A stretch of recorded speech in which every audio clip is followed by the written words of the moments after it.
disappears. Let's see it by year month.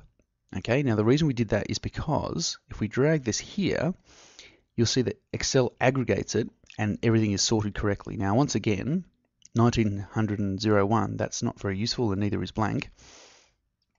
We'll get rid of that, and we'll get rid of blank as well. Okay, so we can see that by far these 2 months were our busiest, and they're actually sorted correctly as well. So there's probably holidays, probably local, Indonesian and Chinese holidays going on at that time. How about we look at something even more interesting? Country, put the country up the top, right? Now, at the moment you're looking at all countries, but how about Australia? When do just Australians come? Well, Australians come in August. When do the Canadians come? Well, there's not very many Canadians to go on, but you can see the month they came. When did the Chinese come? They only came in August. When did the Indonesians come? Okay, Indonesians, there's a bigger sample size, so it's better to see, but you can see that July was a big month for Indonesians, followed by not so busy, but August as well. And so you start being able to really, really manipulate the data in an interesting and useful way. Put it back on all. You see everyone, and you can get rid of that as well. Just, put it over here. Change it to a red cross and drop it. It disappears. Now, what about this section over here? You can actually combine things. So you can say, well, okay, what country? It kind of gets a little bit difficult to see sometimes with the data that we get. So that's an example of something which is not useful. You can see all the guests here, and this here kind of tells you the countries that they came from. So in August, for example, you had a lot of green people. Yeah, it kind of becomes confusing. That's interesting. I wonder who those people were. China. Okay. So a lot of the Chinese people came in August. Virtually completely supplanted by Indonesians in July. Interesting, hey?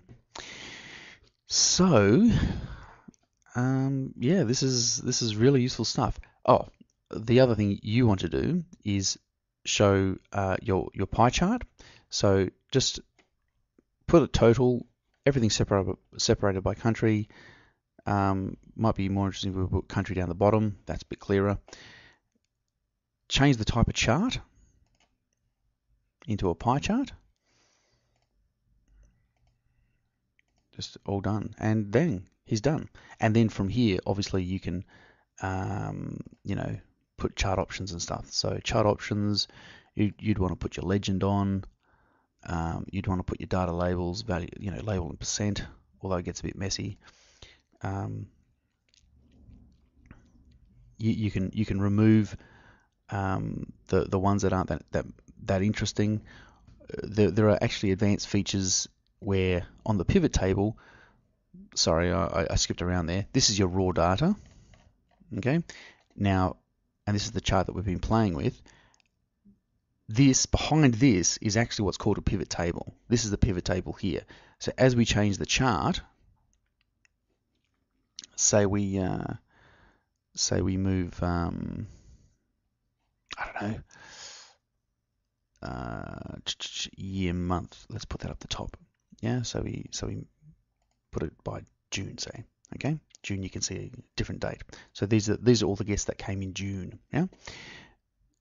This underlying data also changes. So you see up the top here, 2006 has appeared, whereas previously it wasn't there. Change that. 2008. So they're related, and this is graphically represented by the chart. Pretty cool, huh? So you see in August, this is the breakdown of nationalities. A lot of Chinese, a few Dutch, French, Germans. Obviously, August is holiday in Europe as well, right? So that's why the French and Japanese came. Italy, France, Dutch, German. That's when they all came. I wonder who that is. Malaysia, Spain. Actually, that makes sense. July. Okay, so July was busy as well. Actually, it looks like July is holidays. July and August is holidays Asia and Indonesia, obviously. Yeah, so obviously those 2 months, it's the northern holidays. So you might want to have a marketing campaign to market when different countries go on holiday, something like that. Um, anyway, I hope that's been really useful. I think that you're going to get a lot out of this, hopefully. You can see the different countries when they come, and hardly anyone comes in May, hey? And we'll put it back to all. Now, in terms of combining different countries, here you've got different countries, and here you've got the year month that they actually came. Or how about number of guests? Oh, we've got that already. Look. It's really limited by your imagination how much you want to play with this data. But as a start, as a taster, that's something you can start playing with. There is a feature called grouping, where you can group cells. So these little countries that don't have any, you might be able to say group Italy, Spain, and France into something called Europe. So you could create a group for Europe.